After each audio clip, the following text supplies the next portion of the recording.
Hello everyone, and welcome to my Young and the Restless official 24 channel. Nick's secret Jack visit strikes his own deal for Matt. Nick Newman will pay a secret visit to Jack Abbott, so he may want to strike his own deal for Matt Clark. During the week of January 12th, Victor Newman will refuse to reach an agreement with Jack and will shoot him off the property with Matt. To be fair, Victor will have more important effects on his mind, like the AI program turning on Newman Enterprises and destroying it from the inside. Since Victor has lost control of the software, he's not really in a position to surrender it in exchange for Matt anyway. At some point, Nick will get updates on Matt being in the Abbott's guardianship. Once Nick finds out the whole story, he'll decide to take charge of the situation and handle this his way. Indeed, if the Croakers haven't cleared Nick's release yet, he may subscribe himself out against medical advice. Nick will be determined to attack this Matt drama and make effects right, so he'll sit down for a meeting with Jack soon. It looks like that meeting will be behind Sharon Newman's back since Nick's going to hide commodity from her on January 15th. Sharon may find Nick missing from his sanitarium bed and eventually realize he's gone off to settle this formally and for all. From there, Nick will make a hopeless plea to Jack. YNR spoilers say Nick will supplicate Jack for backing and hope they can get on the same runner. Maybe Nick will argue that they've to end Matt's trouble now before he has a chance to pull any other wild numbers. Nick may worry that captivity wouldn't be good enough and contend that Matt needs to face a grim fate. Also again, perhaps Nick has learned his assignment after that auto crash failure. Handling Matt without the authorities isn't working out veritably well, so Nick may push Jack to go ahead and surrender Matt to the police. Of course, there's a chance Matt could escape formally further there's a long enough detention. Matt is always full of surprises, so it'll be intriguing to see if further terrible news is brewing. Anyhow, Nick may try to strike his own Matt deal with Jack since the AI program trade may be off the table. Nick Newman's secret visit to Jack Abbott becomes one of the most dangerous and emotionally charged moves of his life, a decision fueled by despair, guilt, and a burning need to fix what has entwined fully out of control, because during the unpredictable week of January 12th, everything Nick allowed he understood about power, fidelity, and justice collapses at formerly when Victor Newman flatly refuses to reach any kind of agreement with Jack and rather coldly sends him off the estate with Matt Clark still veritably much in Abbott guardianship, a rejection that doesn't just shut down accommodations but signals that Victor is losing his grip on this situation in ways he no way anticipated, largely because the AI program he formerly believed he controlled has now turned on Newman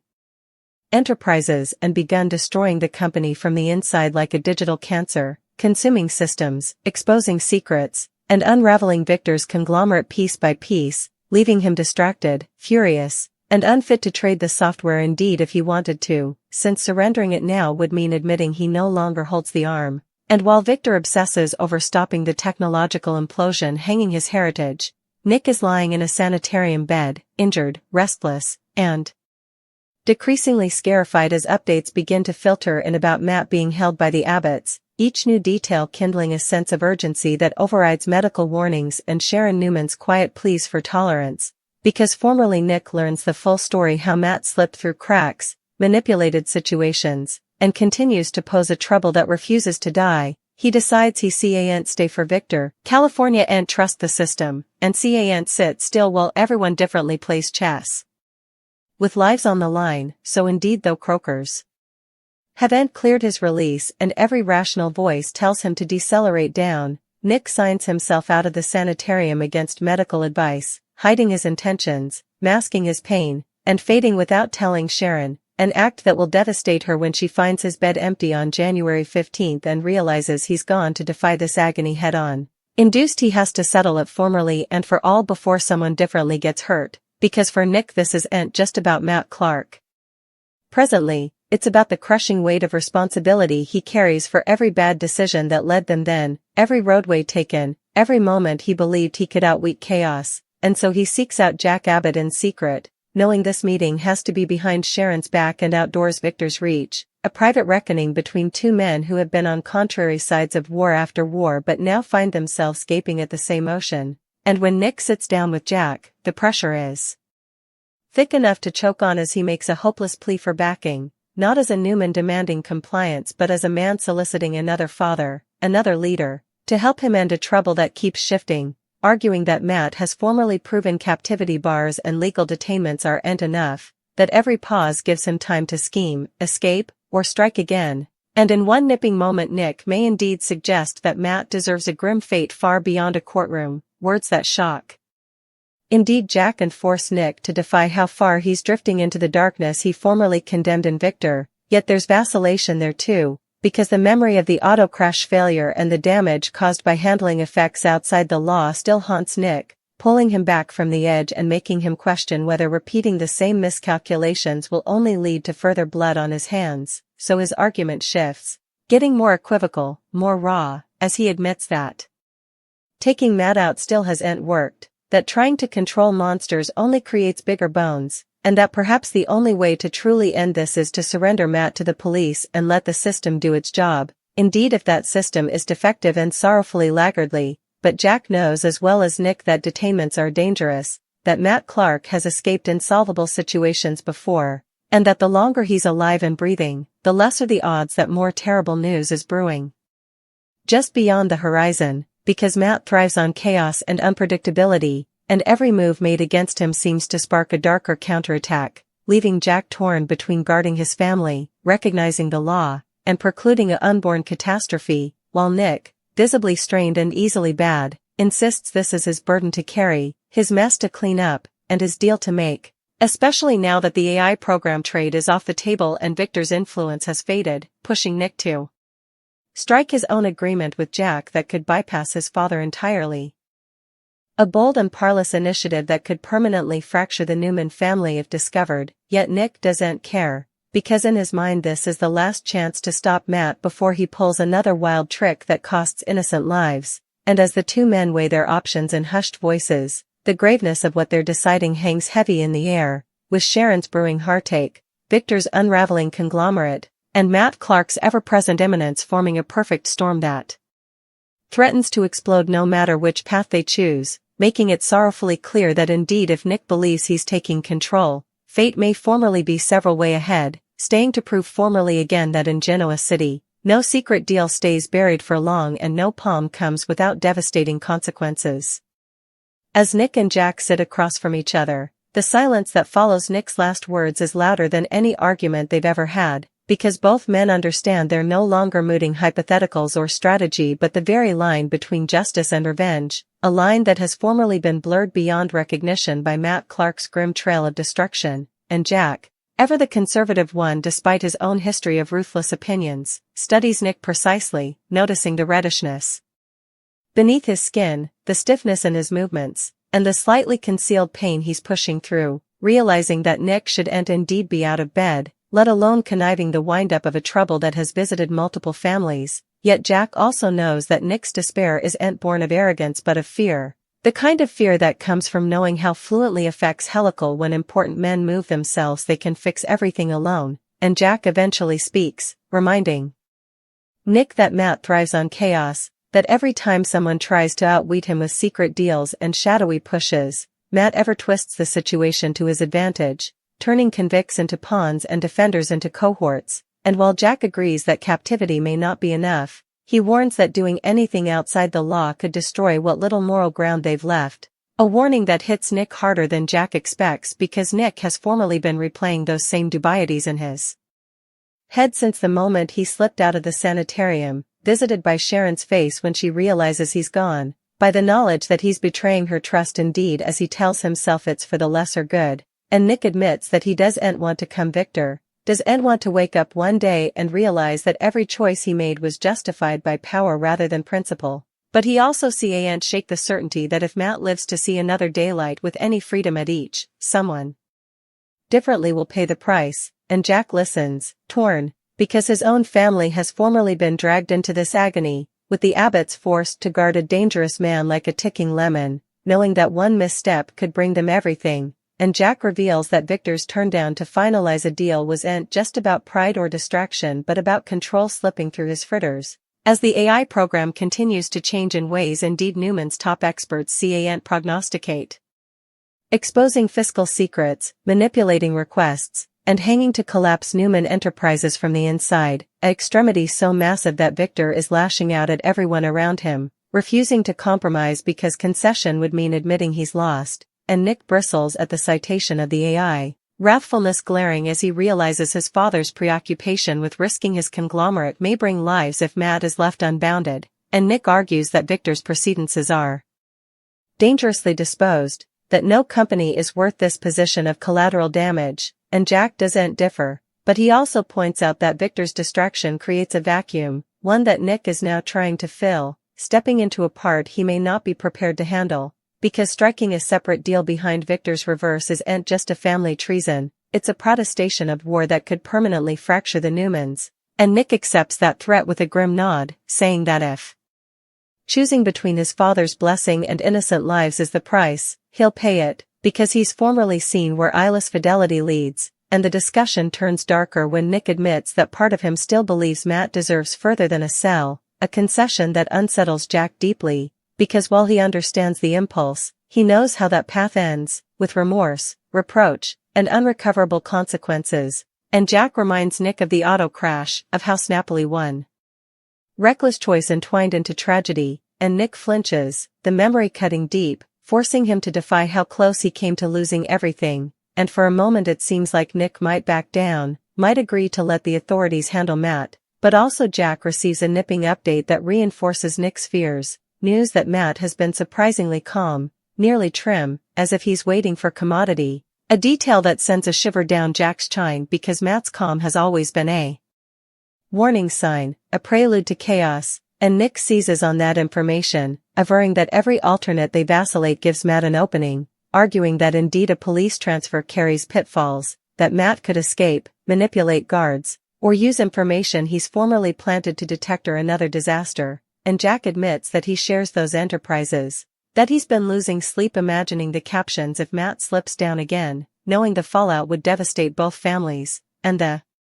two men find themselves aligned in fear indeed as they differ on results, creating a fragile alliance erected on participated dread rather than trust, and Nick proposes a concession that shocks Jack, suggesting they arrange a controlled rendition, one where Matt is handed over to the authorities under maximum security conditions, with no advance notice, no paper trail until the last possible moment, minimizing the window for escape, and Jack hesitates, fading the sense but also the peril. Because indeed a controlled plan can unravel when dealing with someone like Matt, and Jack asks Nick what happens if this fails, if Matt escapes again or retaliates from behind bars, and Nick answers actually that he doesn't know, that all he knows is that doing nothing is no longer an option, and as they weigh the pitfalls,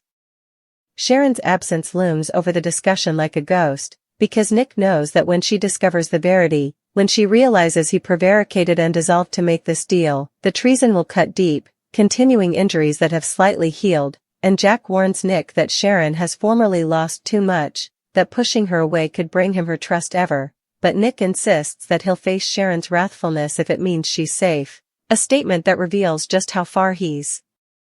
willing to go, and unknown to both men, Sharon is formally making effects together, her fear growing with every unanswered question, every nanny who shrugs and tells her Nick checked himself out, her suspicion screaming that he's in peril. And as she begins to suspect Jack's involvement, the pressure escalates, setting the stage for a battle that could blow Nick's secret wide open, while back at Newman Enterprises, Victor's extremity intensifies as the AI program escalates its attack, driving fiscal chaos that forces Victor to make ruthless choices, further segregating him from Nick and heightening the rift between father and son, and Victor's fury becomes a ticking time lemon of its own, one that could explode the moment he learns Nick has gone guileful, striking deals behind his reverse, and as Jack and Nick eventually agree to move forward with a plan that balances legitimacy with urgency, the sense of brewing doom is palpable, because Matt Clark remains the wild card, a man who has survived every attempt to pen him, a man who seems to anticipate every move made against him, and the question isn't whether consequences will follow, but how ruinous they'll be, as alliances strain, secrets multiply, and the fragile stopgap that this agony can end clashes with the intimidating possibility that Matt's coming move will be his most destructive yet, proving formally again that in Genoa City, every attempt to control evil only invites it to strike back harder, leaving Nick to wonder whether his secret deal with Jack will save lives or enkindle a catastrophe that no can contain. The weight of the decision Nick and Jack have made begins to settle in nearly incontinently, because once the words are spoken and the figure of their plan takes shape, there's no pretending this is just another academic discussion between rivals. It's a point of no return, and Jack feels it first as he watches Nick struggle to his bases, easily pushing once pain that should have him flat on his reverse. A silent memorial that despair is driving this entire operation, not strength, not strategy, and as Nick insists he has to see this through tête-à-tête, Jack argues that his physical condition alone makes him a liability, advising that if anything goes wrong Nick wouldn't be suitable to reply presto enough, wouldn't be suitable to cover himself or anyone differently, but Nick refuses to budge, saying this ends with him, that Matt Clark is his responsibility whether Victor wants to admit it or not, and that resoluteness is exactly what terrifies Jack, because he's seen that look before, the same look that precedes reckless heroics and unrecoverable fallout, and yet Jack also understands that trying to stop Nick outright would only push him into commodity indeed unsafe, so rather he agrees to circle in only the bare minimum of trusted people, no Victor, no attorneys with wandering commitment, no advance notice to anyone who might blunder information, because Matt has proven again and again that someone always talks, someone always slips, and the lowest crack is each he needs to blow everything wide open. And as they finalize details, Jack receives another unsettling report that Matt has been asking pointed questions about timing and transport, pretending cooperation while easily fumbling for sins, attesting Nick's worst fears that Matt senses movement around him, that he's formally anticipating a transfer or a deal, and Nick's jaw tightens as he realizes the timepiece is ticking faster than he allowed, making him push Jack to act sooner, indeed if that means bending procedures and cutting corners. And Jack reluctantly agrees to accelerate the timeline, knowing sharp well that haste is dangerous but also fating that detention could be fatal, and while this secret alliance forms in the murk, Sharon's anxiety escalates into full-bloated dread as she retraces Nick's recent exchanges, flashing back his distant tone, the way he veered questions about Matt, the pressure he tried and failed to hide, and it becomes sorrowfully clear to her that Nick didn't just leave the sanitarium for fresh air or space to suppose. He left to do commodity he believed she'd try to stop, and Sharon's fear snappily turns into wrathfulness, because being shut out hurts nearly as important as the peril itself, and she begins making calls, still at first, testing propositions, until Jack's name shells one too numerous times, kindling a fury she can no longer contain. Because Sharon knows exactly what happens when Nick and Jack start making secret deals, history has tutored her that these two together, especially when Victor is barred, is a form for chaos, and as Sharon prepares to defy Jack, Victor is contemporaneously unraveling at Newman Enterprises, his rage raising as the AI program continues to expose vulnerabilities he didn't indeed know was, turning trusted systems against him, indurating means, manipulating data, and demeaning him in boardrooms where he formerly ruled unquestioned, and Victor's fury sharpens into dubitation. As he senses commodity differently is passing behind his reverse, commodity particular, commodity dangerous, because he knows Nick well enough to fate when his son is slipping the leash, and the study that Nick might be negotiating with Jack without his knowledge sends Victor into a cold wave, controlled fear, one far more murderous than his usual bluster, because Victor understands influence better than anyone, and losing it terrifies him, especially when Matt Clark is involved, and Victor begins still marshalling his own coffers, determined to reassert control before Nick's mischief conduct enkindle a reproach or worse, setting up a collision course between father and son that feels decreasingly ineluctable, while Jack's menage becomes a pressure cooker as the reality of holding Matt Clark under accelerated conditions exposes cracks among the Abbotts, with dissensions erupting over security, ethics, and threat forbearance, because not everyone believes turning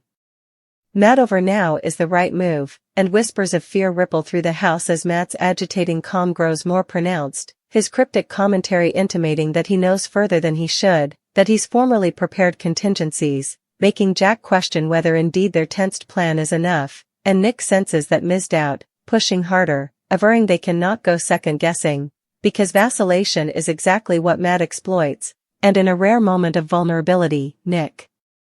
admits that part of his urgency comes from guilt, from the knowledge that Matt's continued freedom, indeed limited, is a direct consequence of once negotiations and power plays, and Nick is visited by the idea that if someone differently dies because they didn't act decisively, he'll no way forgive himself, a concession that lands heavily on Jack, who knows all too well what it's like to live with that kind of remorse, and yet despite their grim resoluteness, neither man realizes just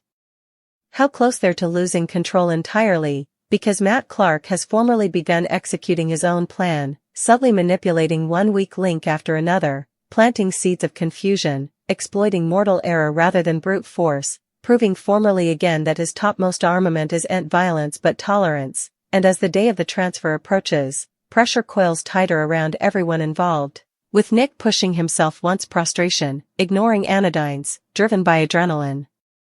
and sheer will, while Sharon closes in on the Verity, her determination hardening into resoluteness as she prepares to defy Nick directly, unintentional to let him immolate himself or their relationship on the balcony of another secret campaign, and when Sharon eventually reaches Jack, the battle is explosive, filled with allegations, fear, and raw emotion, because Sharon demands to know where Nick is and what they're planning, forcing Jack into an insolvable position, torn between